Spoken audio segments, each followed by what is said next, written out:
नमस्कार, आप देख रहे हैं न्यूज़ 24। आपके साथ मैं हूं रवि ठाकुर। आया राम गया राम मुहावरा काफी पुराना है, लेकिन इलेक्शन के वक्त पॉलिटिकल पार्टियों में यह जुमला खूब चलता है। दल कोई भी हो, चुनाव के वक्त हर पार्टी से नेता दूसरी पार्टी में जाने से गुरेज नहीं करते हैं। और 2024 के लोकसभा चुनाव में भी बीजेपी हो या कांग्रेस या फिर दूसरी रीजनल पार्टियां, हर दल से नेताओं में दूसरे दल में भागने की होड़ नजर आ रही है।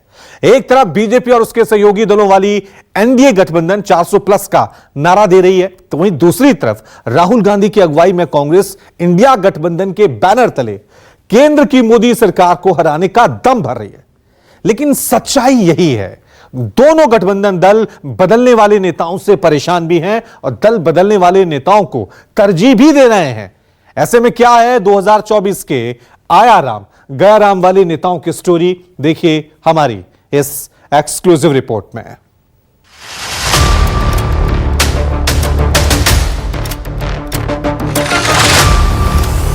नेता छोड़ रहे अपनों का साथ 2024 में बस बन जाए बात। पहले जहां थे बीच में 2 बार इधर उधर, लेकिन अब फिर से एक बार उधर ही हो गए हैं। अब सब दिन के लिए परमानेंटली उधर ही रहेंगे। मन बदला या लगने लगा भय, नेता पार्टी लाइन से भटक गए।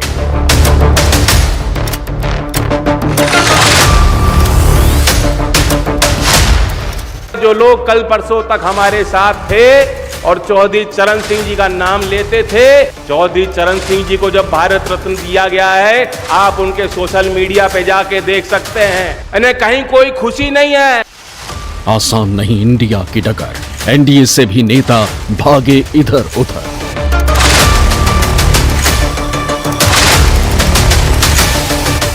देश में फिर से चुनाव है और एक बार फिर नेताओं का पाला बदलने का सिलसिला शुरू हो चुका है। दल बदलकर राजनीति की गाड़ी को चलाने वाले नेताओं की जमात एक बार फिर अपने मिशन में जुट चुकी है। पार्टी चाहे कांग्रेस की हो या बीजेपी की या फिर क्षेत्रीय दल, नाराज और असंतुष्ट नेताओं का गुस्सा दल बदल की शक्ल में सामने आ रहा है। आया राम गया राम का मुहावरा वैसे तो 60 के दशक की राजनीति में चलन में आया था, लेकिन इस बार के लोकसभा चुनाव में यह मुहावरा सबसे ज्यादा चरितार्थ हो रहा है। सांसदीय की लड़ाई में दल बदलुओं की जैसे बाढ़ सी आ गई है। बिहार से लेकर झारखंड, महाराष्ट्र, राजस्थान, तेलंगाना और उत्तर प्रदेश तक में हर रोज तमाम नेता इधर से उधर जा रहे हैं। हर रोज किसी न किसी राज्य से यह खबर आती है कि नेता अपना मूल दल छोड़ करके दूसरे दलों में शामिल हो रहे हैं। लोकसभा चुनाव के 417 प्रत्याशियों के विश्लेषण से पता चला है कि भारतीय जनता पार्टी के हर 4 में से एक प्रत्याशी दल बदलू हैं। बीजेपी के 116 यानी करीब 28% प्रत्याशी दल बदलू हैं। इनमें से ज्यादातर कांग्रेस से आए हैं, तो वहीं हाल के दिनों में कांग्रेस से बीजेपी में शामिल होने वालों की गिनती भी तेजी से बढ़ रही है। राज्यवार पार्टी बदलने वाले नेताओं की बात करें तो राजस्थान से राहुल कसवा हैं। चुरू से बीजेपी सांसद राहुल कसवा टिकट कटने से नाराज होकर बीजेपी छोड़ कांग्रेस में शामिल हो गए और अब राहुल कसवा राजस्थान की चुरू सीट से कांग्रेस के टिकट पर मैदान में हैं। प्रहलाद गुंजल सवाई माधोपुर सीट से बीजेपी का टिकट नहीं मिलने पर कोटा के पूर्व विधायक प्रहलाद गुंजल अब कांग्रेस में हैं और पार्टी बदलने के बाद कांग्रेस ने प्रहलाद गुंजल को कोटा लोकसभा सीट से प्रत्याशी बनाया है। महेंद्रजीत सिंह मालवीय 2023 के विधानसभा चुनाव में बागीदौरा विधानसभा से कांग्रेस के टिकट पर विधायक चुने गए। इससे पहले कांग्रेस सरकार में मंत्री रहे। पार्टी से नहीं बनी तो महेंद्र सिंह कांग्रेस से इस्तीफा देकर बीजेपी में शामिल हो गए। अब महेंद्र सिंह मालवीय को बांसवाड़ा डूंगरपुर सीट से टिकट मिला है। हरियाणा से ब्रजेंद्र सिंह का नाम है। हिसार सीट से सांसद ब्रजेंद्र सिंह बीजेपी छोड़कर कांग्रेस में शामिल हो गए। उत्तर प्रदेश से दल बदल करने वालों में दानिश अली हैं। बीएसपी के निलंबित सांसद दानिश अली अमरोहा सीट पर कांग्रेस के टिकट पर लड़ेंगे।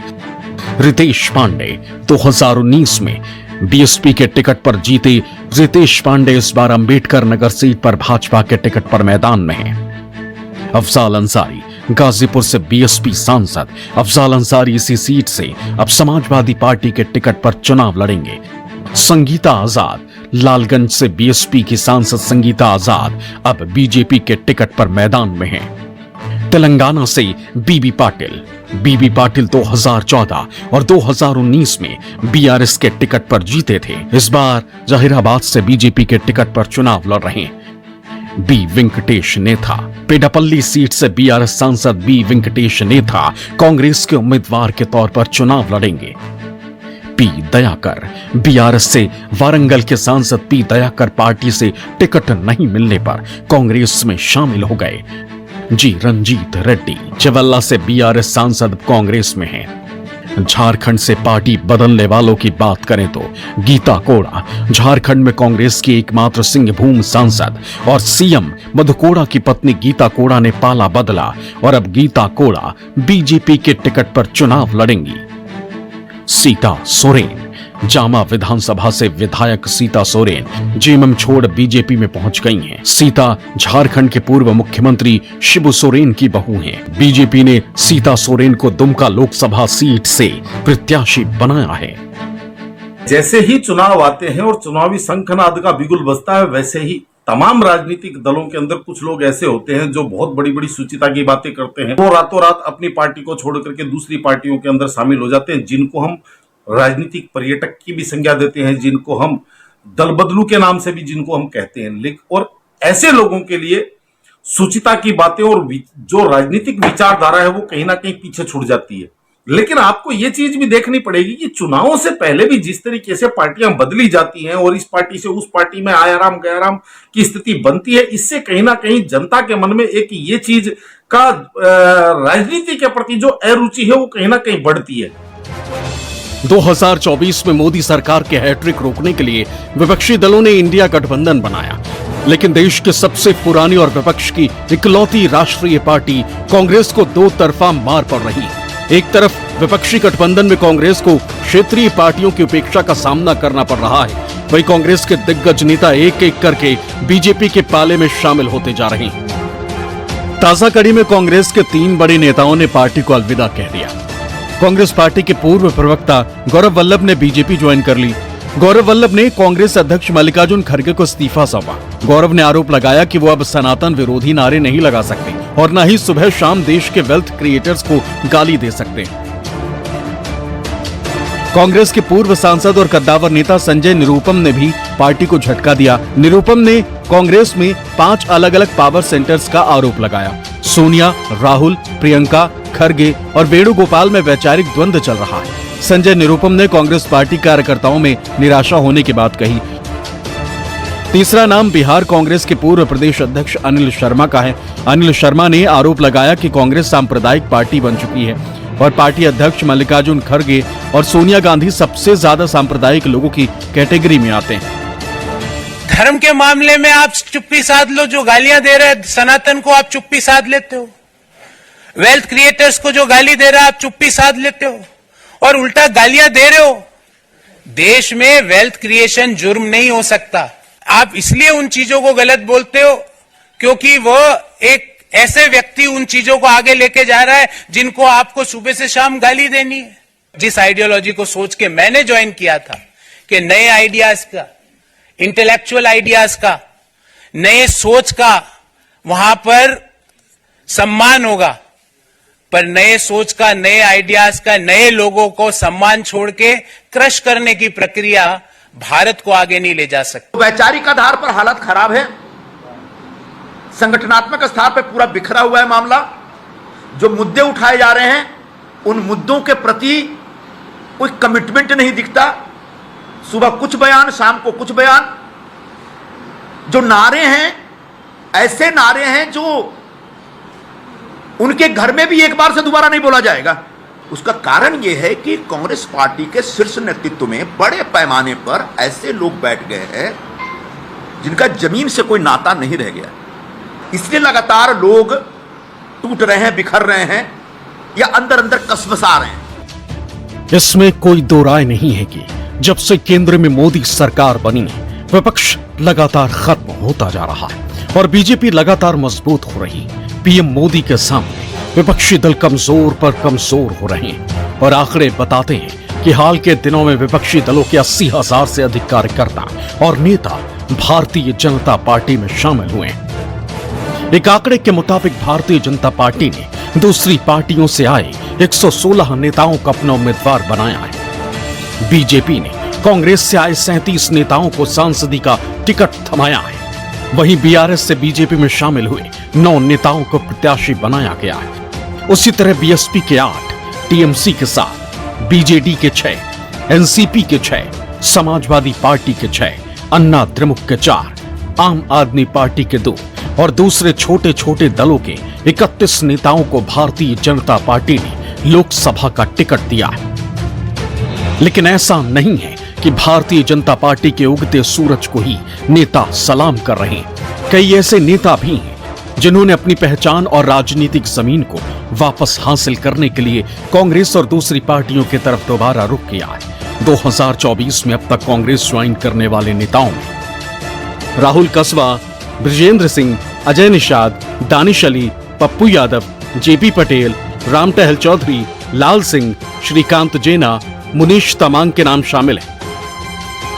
लोकसभा चुनाव का सफर अभी लंबा है और पार्टी बदलने का सिलसिला भी जारी है। कोई पुरानी पार्टी छोड़कर नए दल से नाता जोड़ रहा है तो कोई चुनावी मौसम का मौका देखकर दोबारा घर वापसी करने की तैयारी कर रहा है।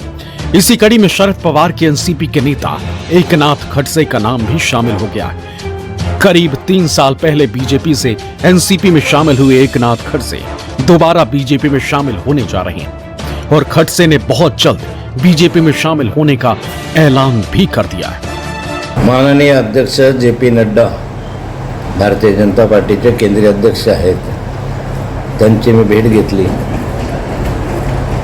आणि भारतीय जनता पार्टीमध्ये प्रवेश करायची इच्छा व्यक्त केली। एक 15 दिवसाच्या आत हा प्रवेश व्हावा अशा स्वरूपाचा माझा प्रयत्न आहे। चंद्रपूरच्या सभेत वगैरे माझा भाजप प्रवेश नाही, तर माझा भाजप प्रवेश दिल्लीला होणार आहे आणि दिल्लीनं केंद्रीय नेतृत्वाने ज्या दिवशी मला तारीख मिळेल किंवा ज्या दिवशी ते मला बोलवणं येईल त्या दिवशी दिल्लीमध्ये माझा प्रवेश होईल। कई साल एक दल में पद, मान सम्मान पाने के बावजूद कई सांसदों और दूसरे नेताओं के चुनाव से पहले दूसरे दल में जाने से उनके समर्थकों में कंफ्यूजन है। सालों तक सड़कों पर जिस दल को कोसते रहे, अब अपने नेता के लिए उसी दल के नारे लगाना कई समर्थकों को जच नहीं रहा। दल बदलुओं को उनके समर्थक और आम मतदाता सिर आंखों पर बिठाते हैं या नहीं, ये तो चुनाव परिणाम से ही पता चलेगा। लेकिन इतिहास बताता है कि पार्टी की मजबूती और कमजोरी नेताओं को आया राम गया राम बनने पर मजबूर कर देती है। आपको बता दें, 1977 के चुनावों में दल बदलने वाले नेताओं की दर 68.9% तक पहुंच गई थी। 2019 के लोकसभा चुनाव में दल बदलने वाले नेताओं का औसत घटकर 14.9% रह गया। कांग्रेस ने 1984 में 32 दल बदलू उम्मीदवार उतारे, उनमें से 26 जीते। कांग्रेस को यह सफलता इंदिरा गांधी की हत्या के बाद सहानुभूति लहर से मिली थी। 1984 के बाद हर चुनाव में बीजेपी की सीटों की संख्या बढ़ती गई और कांग्रेस की घटती गई। 2019 में बीजेपी के जीते प्रत्याशियों की हिस्सेदारी 56.5% हो गई और कांग्रेस की सिर्फ 5% पर रह गई। 2014 की तुलना में 2019 में दल बदलू उम्मीदवारों की जीत के प्रतिशत में कमी आई। 2014 के लोकसभा चुनाव में बीजेपी में दल बदलू की सफलता दर 66.7%, जबकि कांग्रेस में मात्र 5.3% थी। वहीं 2019 के चुनाव में बीजेपी में दल बदलुओं की जीत का प्रतिशत 5.3, जबकि कांग्रेस में 9.5% रहा। भारतीय राजनीति के दल बदल के इतिहास में ये दो नाम किसी पहचान के मोहताज नहीं, जिन्होंने राजनीति की बिसात पर अपना वजूद बचाने के लिए हर पार्टी के साथ रिश्ते जोड़े और वक्त बदलने पर रिश्ता भी बदल दिया। एक तरफ लोक जनशक्ति के संस्थापक रहे रामविलास पासवान का नाम है, जो 9 बार सांसद रहे। नरसिम्हा राव और मनमोहन सिंह की दूसरी यूपीए सरकार को छोड़ वो हर प्रधानमंत्री की सरकार में मंत्री रहे।